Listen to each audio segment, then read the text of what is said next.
요즘 TV를 틀면 여행 예능들이 점점 늘어나고 있습니다. 텐트 밖은 유럽, 지구 마블 세계 여행, 나는 자연인이다. 사람들이 왜 그렇게 남들이 밥해 먹고 여행 다니는 것을 넋놓고 쳐다보고 있을까요? 아마도 대리만족 때문일 것입니다.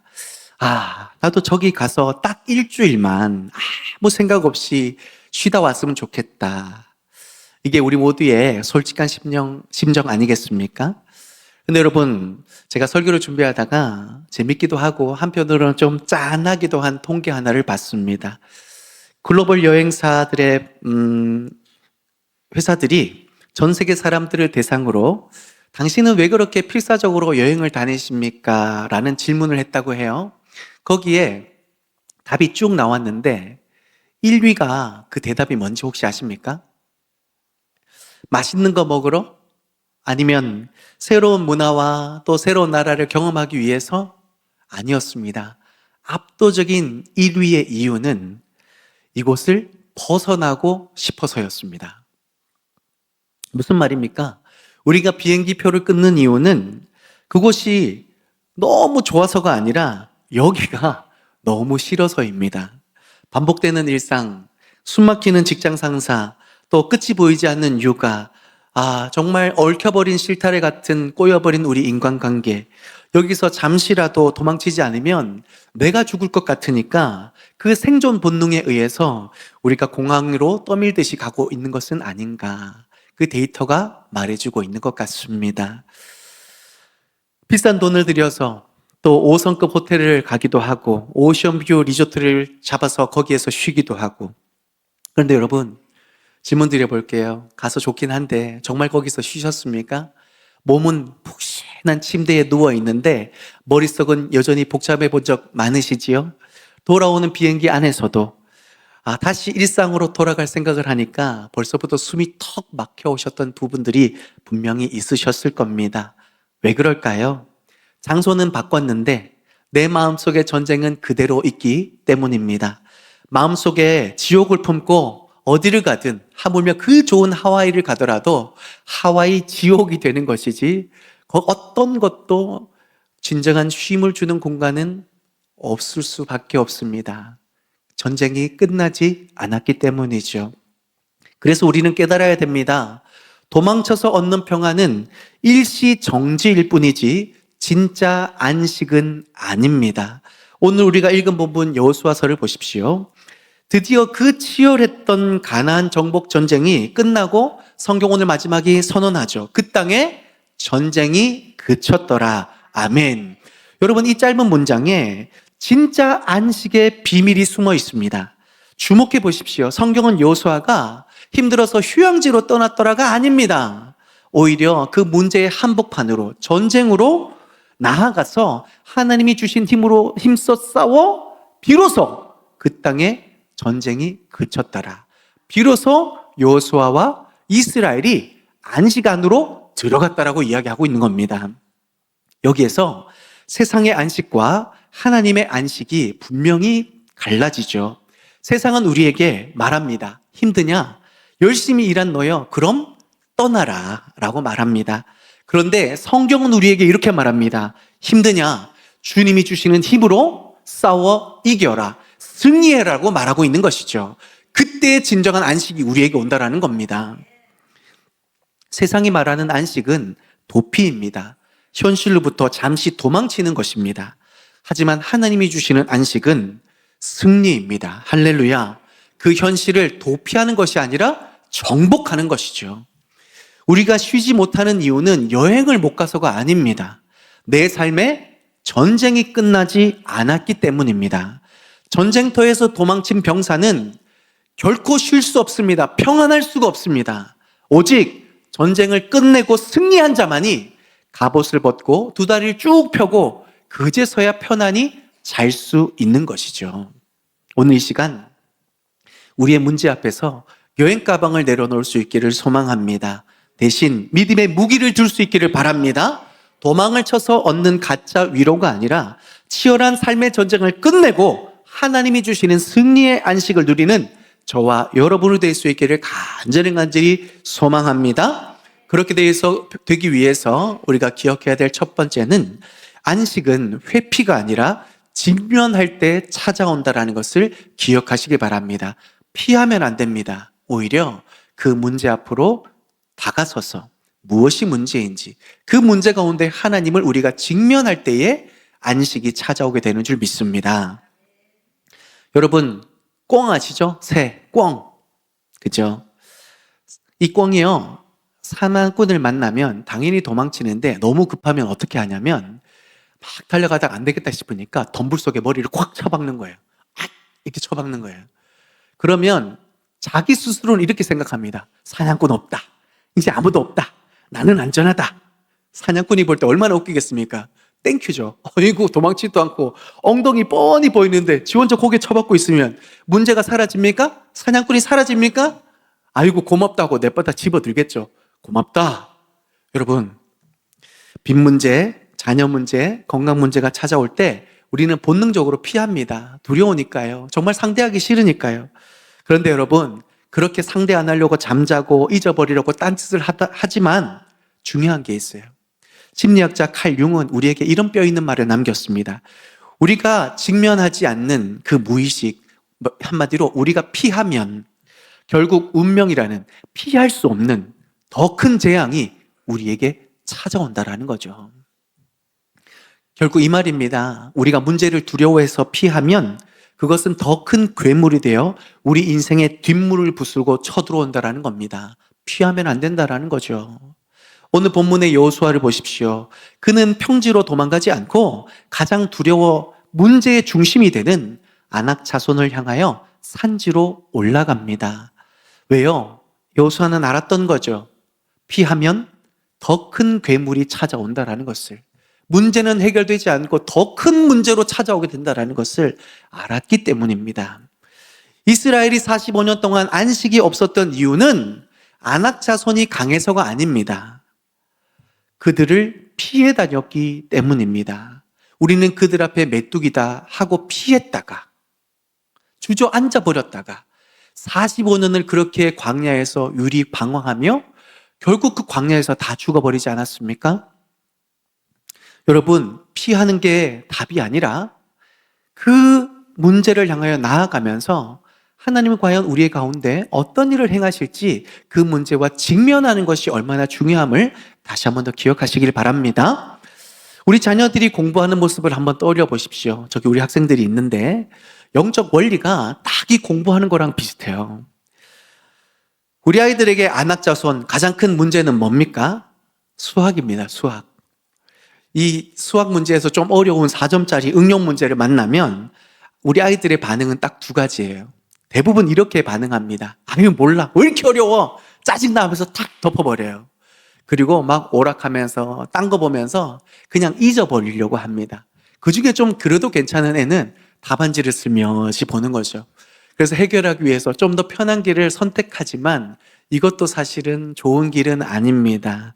여러분, 잠시 잊어버리는 것, 그리고 잠시 뭘 기대는 것, 당장은 마음이 편할지 모르지만 결국 이것은 꿩이 덤불에 머리 쳐박는 거랑 비슷하죠. 다르지 않습니다. 우리가 도망치는 그 순간 수학 문제가 저절로 쉬워집니까? 아니죠. 점점 어려워집니다. 대한민국의 내노라는 일타 강사들이 입을 모아 하는 말이 있습니다. 그 중에 특히 현우진 강사가 이런 아이들에게 쓴소리를 할 때 늘 강조하는 내용이 이런 내용입니다. 한번 들어보세요. 야, 너희들 해설지 보고 고개 끄덕인 것을 네 실력이라고 착각하지 마라. 그건 구경한 거지 푼 게 아니다. 진짜 실력은 답답해서 미칠 것 같은 그 순간에 해설지를 덮고 그 문제와 끝까지 씨름할 때에 생긴다. 뇌는 그때 성장한다. 실력은 그때 생긴다라는 겁니다. 여러분, 신앙생활도 진짜 그래요. 여러분, 한번 생각해 보세요. 우리 신앙에 문제가 생길 때마다 예배 자리 떠나고 잊어버리고 그냥 내팽겨 쳐버리고 숨어버리잖아요. 신앙이 자랄까요? 안 자랄까요? 문제 속에서 하나님의 영광을 볼까요? 못 볼까요? 여러분, 문제가 생겼을 때가 어떤 때인 줄 아세요? 실력 키울 때입니다. 문제가 생겼을 때 언제 때인 줄 아세요? 보이지 않지만 살아계신 하나님을 경험할 때입니다. 그래서 위기는 곧 기회이고 고난은 곧 하나님의 영광을 보는 위장된 하나님의 축복임을 기억하시길 바랍니다. 그렇기 때문에 여러분, 수학 문제를 갖고 끙끙 앓면서 밤새도록 고민해보고 3일, 4일, 일주일 동안 고민해본 그 사람이 서울대 가는 거예요. 그 학생이 뭘 하도록 해내는 거예요. 그렇다면 우리가 힘든 오늘의 현실을 살아가면서 우리의 문제를 껴안고 하나님 앞에 간절히 부르짖으면서 하나님 도와주십시오 외치면서 피하는 것이 아니라 그 문제를 가지고 하나님 앞에 나와 직면하는 그 믿음의 성도가 세상을 이길 수 있는 믿음의 한 사람 되는 줄 믿습니다. 여러분, 우리가 잘 아는 팔다리 없이 태어나 숱한 절망을 겪었던 닉 부이치치나 꽃단 나이에 다이빙 사고로 전신마비가 된 조니 에릭슨 타다 같은 분들을 보십시오. 처음 그 깊은 어두움이 찾아왔을 때에 그들도 하나님을 원망하며 현실을 회피하고 싶어 했습니다. 심지어 삶을 좀 끊어내려고 하는 그런 안타까운 선택을 하시기도 했습니다. 하지만 그들이 다시 언제 일어났습니까? 자신의 그 장애를, 그 끔찍하고 피하고 싶은 현실을 하나님 앞에 정직하게 가져 나와서 직면할 때 다시 일어나게 됐다는 것을 여러분, 우리는 주목해 봐야 합니다. 하나님, 저는 걷지 못합니다. 하지만 살아계신 하나님이 나와 함께 하시니 살아보겠습니다. 그렇게 현실과 직면했을 때에 그들의 휠체어는 더 이상 감옥이 아니라 전 세계에 복음을 전하는 강대상으로 변하게 되었음을 믿습니다. 돈 문제, 관계의 문제, 여러분 어렵다고 그냥 덮어주지 마십시오. 덮어두면 당장은 마음이 편할지는 모릅니다. 하지만 여러분 기억하십시오. 회피는 문제 해결이 아닙니다. 그저 공포 영화를 보다가 잠시 무서워서 눌러놓은 일시정지에 불과한 거예요. 그 버튼을 누르고 있는 동안에는 영화 속 괴물은 절대로 사라지지 않습니다. 그대로 있습니다. 언젠가는 다시 재생 버튼을 눌러야 지나가는 겁니다. 힘들어도 지금 그 문제를 다시 하나님 앞에 펴야 합니다. 직면해야 됩니다. 그래서 우리가 믿는 얄팍한 머리가 아니라 우리 인생의 근본적인 문제를 해결해 주시는 그 하나님 앞에 나아오게 될 때에 비로소 그 땅의 전쟁이 그쳤더라. 주님으로 인한 참된 안식이 우리에게 펼쳐지게 되는 줄 믿습니다. 그러니 여러분, 그 문제를 하나님 앞에 나아가 부르짖고 밤새 씨름하고 그 문제와 직면할 때에 일시정지의 그 가짜 안식이 아니라 그 모든 시간들 속에 우리의 믿음이 자라나게 하시고 하나님의 영광을 비춰주시고 반드시 합력하여 선을 이루시는 그 하나님, 그 하나님의 영광, 참된 안식으로 우리는 나아가게 될 줄 믿습니다. 둘째로 우리가 기억할 것은 안식은 적당히가 아니라 내가 완전히 죽을 때 찾아옴을 기억하십시오. 15절을 함께 같이 읽어보겠습니다. 시작. 여호와께서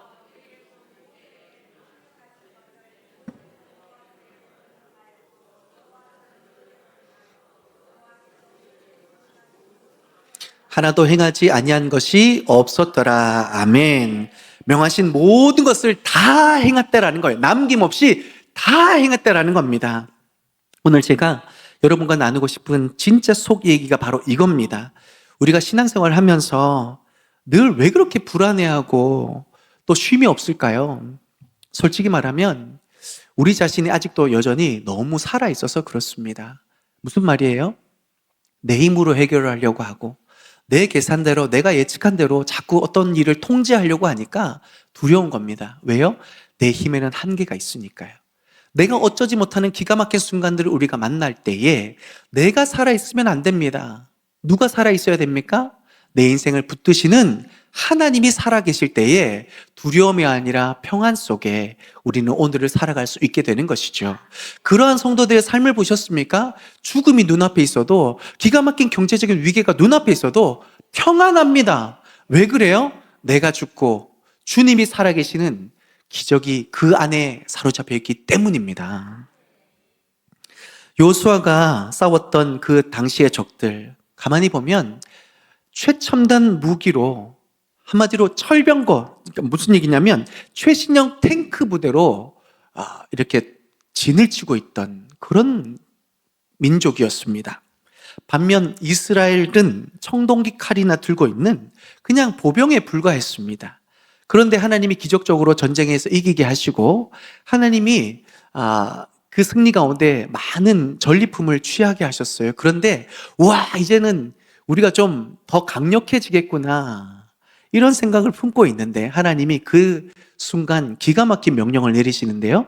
여호수아 11장 6절을 보면 그 전리품을 어떻게 대하라고 하냐면 그 말에 뒷발 힘줄을 끊고 병거를 불사르라. 취하지 말고 다 없애버려라 그래요. 전략적인 입장에서 보면 이 정말 황당한 일입니다. 우리는 지금 결국 청동기 칼 하나 들고 막 뛰어다니면서 야 이러고 있는데 적들은 막 말 타고 막 와가지고 막 탱크 팡팡 쏘고 있는 그거 이겨서 전리품으로 취했으면 그거 우리 걸로 만들어서, 그죠? 우리 전략으로 우리 부대에 이렇게 딱 무기를 갖추게 하면 얼마나, 야 우리도 좀 때깔 나는데 이럴 거 아닙니까? 그런데 하나님이 그걸 다 불살라 버리래요. 왜 그러셨을까? 여호수아가 순종했던 이유는 정확하게 이걸 알았기 때문입니다. 우리가 이 땅을 점령할 수 있었던 그 이유는, 그 힘은 우리에게 있는 것이 아니라 전능하신 만군의 여호와 하나님께로부터 나왔음을 인정했기 때문입니다. 그런데 여호수아가 그 탱크 부대 붙들고 야 우리 좀 힘 좀 나는데, 야 우리 좀 이제 싸울만한데, 그렇게 해서 살아계신 하나님이 아니라 그 탱크 부대를 의지하고 자기들의 어떤 모양새를 의지했다면 아마 그때부터 그 승리는 실패로 돌아갔을 것입니다. 그런데 그것이 아니라 우리의 힘은 오직 이 탱크가 아니라 살아계신 하나님께로부터 있다는 것을 인정하였기에 그 말씀에 순종하며 아깝지만 다 불태웠던 거죠. 그것이 승리의 비결이라는 것을 깨달았기 때문입니다. 그런데 우리가 신앙생활을 하다 보면 자꾸 하나님 앞에 뭘 좀 협상하고 남겨놓으려 그래요. 일말의 여지를 항상 남겨놓으려 그래요. 안정장치를 항상 내려놓으려 그래요. 100% 순종해야 되는데 항상 1%든 10%든 남겨놓으려 그래요. 그게 뭔가 좀 안전할 것 같고 그게 뭔가 좀 최후의 보루가 될 것 같아서 남겨놓으려 그래요. 그런데 여러분, 이렇게 한번 생각을 해볼게요. 비유적으로, 여러분, 의학적으로 의사가 암 걸린 나를 수술해요.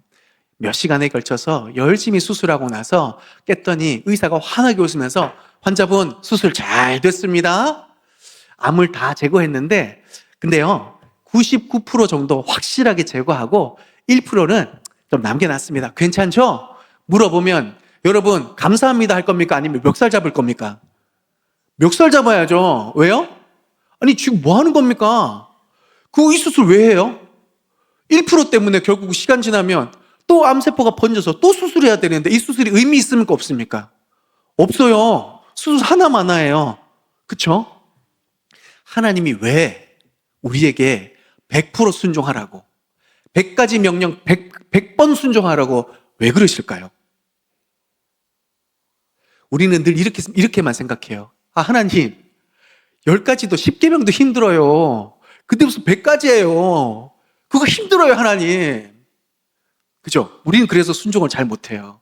그래서 하나님 이 정도는 좀 타협해야 되지 않겠습니까? 아니 주일 예배 이렇게 나오고 헌금생활 이렇게 하고 봉사생활 이렇게 하면 우리 집 좀 경제적인 문제, 또 교육에 대한 자녀에 대한 문제, 이건 좀 그냥 좀 제 뜻대로 좀 하는 게 남들 다 그렇게 하니까 저도 좀 그렇게 했으면 좋겠어요. 이건 좀 터치하지 말아주세요. 제 뜻대로 좀 할게요. 항상 하나님과 좀 어떻게 협상하려는 마음들이 좀 있어요. 전적으로 하나님 앞에 순종하는 것이 아니라 이거는 순종하고 이건 좀 남겨놓는 거죠. 여러분, 아까 제가 암수술 얘기 들었잖아요. 우리 신앙생활이 언제 넘어지는 줄 아세요? 어떨 때 넘어지는 줄 아세요? 생각 한번 해보세요. 언제, 뭐 때문에 넘어지는지. 순종하지 않은 거기에서 넘어져요. 잘 생각해 보세요. 우리가 왜 시험에 드는지 잘 한번 생각해 보세요. 우리가 믿음으로 순종하고 엎드리고 하나님, 우리의 재정은 하나님 것입니다. 인정하고 엎드린 그곳에서 시험 나지 않아요. 그게 아니라 하나님 이거 제 건데 이건 터치하지 말아주세요. 여기에서 시험이 생겨요. 그래서 하나님 우리에게 100% 순종하기를 원하시는 거예요. 그 순종이 일어나지 않으니까 거기서 죄가 발생하고 거기서 우리가 걸려 넘어지니까요. 그래서 하나님 우리에게 100% 순종을 원하는 것이지 우리를 괴롭히려고 하시는 것이 절대로 아님을 꼭 기억하시길 바랍니다. 그 남김없는 순종, 그 기적이 무엇인지를 보여주는 미국 건축 설계 회사 팀 하하스의 하형록 회장님의 이야기가 있습니다. 이분은 원래 성공을 향해 미친 듯이 질주하던 한 사람이었습니다. 그의 병거는 성공과 야망이었습니다. 남들보다 더 빨리 올라가려고 잠도 안 자고 일했던 그런 분이세요. 그러다 보니까 33살에 뜻하지 않게 심장이 멈춰버리는 병에 걸립니다. 심장 이식을 기다리면서 사형 선고 같은 시간을 보낼 때에 옆 침대에 있던 젊은 환자가 결국은 이식을 받지 못해서 죽는 현장을 보게 됩니다. 그러면서 확실히 깨닫죠. 아, 내가 아무리 노력해도 내가 어쩌지 못하는 죽음이 있구나. 내 생명은 내 것이 아니구나. 그러면서 그 죽음 앞에 간절히 이렇게 기도했다고 합니다. 하나님, 혹시라도 저를 살려주신다면 위에 남은 모든 삶은 주를 위해 살겠습니다. 감사하게도 이식자가 생겼고 기적적으로 수술을 받고 난 뒤에 살아나게 됩니다. 그래서 그는 믿음으로 다시 회사를 차리게 되면서 그 소원한 대로 실천합니다. 그러던 중에 회사를 운영하려다 보면 건축업계에서 또 가장 좀 민감한 부분들이 뭐냐면 계약을 따내야 되잖아요. 그러다 보면 술접대를 하고 하지 말아야 될 여러 가지 어둠의 어떤 영역들이 있단 말이죠. 또 어떤 자신의 회사를 어쨌든 이렇게 이름을 알리고 수주를 하려면 과장된 광고, 소위 거짓말이죠. 그것을 할 수밖에 없는 현실적인 어려움이 있단 말입니다. 그런데 이 두 가지 문제를 과감하게 끊어버립니다.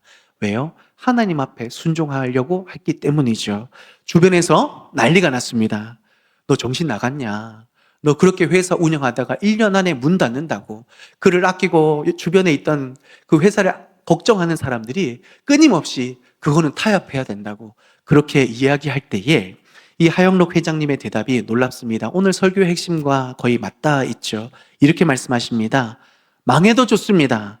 나는 이미 33살에 심장이 멈춰서 죽었던 사람입니다.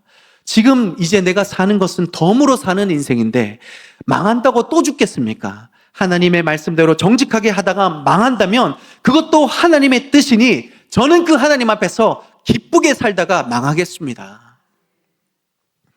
여러분, 이게 진짜 무서운 믿음이죠. 이분이 누린 안식은 성공해서 누린 안식이 아닙니다. 망하는 것조차 두렵지 않게 된 상태. 실패라는 거인 앞에서 완전히 자유해진 상태. 이것이 주님이 주시는, 우리에게 주시려고 하는 참된 안식임을 기억하시기 바랍니다.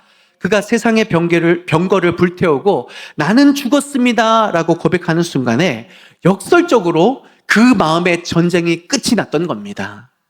물론 하나님은 그를 망하게 두지 않으셨고 훗날 미국 정부도 인정하는 훌륭한 기업으로 세워주셨지만 그에게 중요한 그것은 제가 말씀드리려는 것은 그 성공이 중요한 게 아니라는 거예요. 그 성공의 여정 속에서 그는 어떤 위기 속에서도 어떤 문제 속에서도 하나님이 주시는 자유로 안식했다라는 것이 우리가 오늘 주목해야 될 중요한 사건이라는 겁니다. 그래서 사랑하는 성도 여러분, 갈라디아서 2장 20절의 말씀에 내가 그리스도와 함께 십자가에 못 박혀 죽었나니 그런즉 이제는 내가 산 것이 아니요 나는 죽었고 이제는 내가 사는 것은 오직 그리스도 예수를 믿는 믿음 가운데 사는 것인 줄 믿습니다. 여러분, 내가 죽었을 때에 예수께서 사셔서 내가 할 수 없는 하나님의 놀라운 일을 이루시는 줄 믿습니다. 그 믿음을 가지고 살아갈 때 참된 안식이 우리에게 일어나는 거예요. 당장 우리 가정만 봐도 그렇습니다. 가정 안에서 부부싸움이 왜 끝이 안 나는지 아세요? 내가 살아있어서 그래요. 내가 살아있어서. 내 자존심이 상하니까 내가 펄펄 뛰니까 전쟁이 끝나지 않는 겁니다. 그런데 여보 내가 미안해. 내가 더 잘할게 라고 내가 죽어지면 그 전쟁이 끝나는 겁니다. 여러분, 같이 사는 사람들의 관계들을 잘 보세요. 내가 살아서 잘잘못의 문제를 따지고 시작하면 뭐가 무너져요? 평안이 무너지고 관계가 무너져요. 그러니까 갈수록 힘들어요. 피로도가 점점 쌓이죠. 그런데 같이 사는 사람들은 알아요. 평생 같이 할 사람들은 알아요. 뭘 알아요? 내가 틀린 거 나중에 알아요. 맞습니까? 안 맞습니까? 사람이면 정상적인 생각을 할 수 있는 사람이면 지금 자기가 막 해도 나중에 아이고 내가 실수했구나 다 알아요. 그러니까 그 문제가 발생했을 때에 여보 내가 미안해, 내가 사실은 옳음에도 불구하고 내가 미안해 하면 전쟁이 끝납니다. 전쟁만 끝납니까? 안식이 임하고 사랑이 찾아오고 축복이 임하는 줄 믿습니다. 하나님이 다 듣고 계시고 보고 계시기 때문이죠. 따라서 여러분, 우리가 붙들고 있는 이 병거를 좀 불태울 수 있었으면 좋겠습니다. 내가 막 해결하려고 소리 높이고 아등바등 할 때 우리도 상처받고 우리의 주변도 상처받을 수밖에 없죠. 그런데 나는 죽고 예수로 살려고 결단할 때에 주님이 주시는 지혜와 은혜와 능력을 따라 그 시간들을 보내고 참고 인내하고 주님께서 주시는 믿음을 가지고 야성 있게 그 문제로 돌진했을 때에 하나님께서 해결해 주시면 합력해서 선을 이루는 역사가 일어나게 될 줄 믿습니다. 그게 진짜 안식임을 꼭 기억하시길 바랍니다. 이제 말씀을 맺습니다. 우리가 설교 서두에 우리가 공항으로 달려가는 이유, 그것이 무엇이었습니까? 현실이 너무 버거워서 잠시라도 도피하기 위해서였습니다. 그런데 우리는 분명히 확인했어요. 그렇게 도망친 곳에 낙원은 없습니다. 그곳은 잠시 멈춤, 일시정지였을 뿐입니다. 오늘 여호수아가 우리에게 던지는 마지막 도전은 명확합니다. 하나님이 주시는 진짜 안식은 현실 도피는 가짜 평화, 그것이 아니라 내 삶의 문제와 정면으로 부딪혀 이겨내는 승리의 평화이라는 것을 기억하시기를 바랍니다. 오늘 본문 22절과 23절 사이에는 아주 기가 막힌 역설 하나가 숨어 있습니다. 22절을 보면 가드와 아스돗에는 아낙 사람들이 아직 남아 있었더라고 기록하고 있습니다. 눈앞에 징글징글한 고인들, 해결되지 않는 빚, 자녀의 문제, 질병, 그것이 여전히 남아 있다라는 겁니다. 상황이 다 끝나지 않았다라는 겁니다. 그런데 23절에서 왜 그 땅에 전쟁이 그쳤더라라고 말하고 있는 걸까요? 아니, 상황이 끝나지 않았잖아요. 그런데 왜 전쟁이 끝났다라고 말하는 걸까요? 뭘 성경에서 말하고 있냐면 이 전쟁이 끝났다라고 말하는 이유는 적이 사라져서가 아니라 상황이 바뀌어서가 아니라 그 문제를 대하고 싸우는 주체가 바뀌었다라는 겁니다. 나는 죽고, 나는 이 싸움에서 죽고, 누가요? 만군의 여호와 그 하나님이 나를 대신하여 싸워주시기 때문에 이미 전쟁은 끝날 수밖에 없는 겁니다. 지금까지는 내가 내 인생의 주인이 되어서 꽁처럼 무서워 벌벌 떨며 숨어 살기에 바빴습니다. 내 힘으로 이겨보겠다고 알량한 병거와 말을 붙들고 아등바등 살아왔을 수도 있습니다. 그래서 전쟁이 끝나지 않았던 겁니다. 하지만 이제 우리는 결단했습니다. 아낙 자손을 이제는 더 이상 피하지 않고 직면하기로 했습니다. 그리고 내 힘이었던 병거를 불사르고 십자가 앞에서 주님의 능력 앞에서 나는 죽었습니다. 주님이 붙들어 주셔야 됩니다. 하고 선포했습니다. 내가 죽고 내 안에 계신 예수 그리스도가 사시는 순간 저 거대한 아낙 자손은 더 이상 나를 위협하는 공포의 대상이 아니라 하나님이 쓰러뜨리실 가장 맛있는 밥으로 보이기 시작할 줄 믿습니다. 이것이 우리가 가져야 될 믿음의 눈입니다. 사랑하는 성도 여러분, 이제 예배당 문을 나서면 여러분은 다시 전쟁터 같은 현실로 돌아가야만 합니다.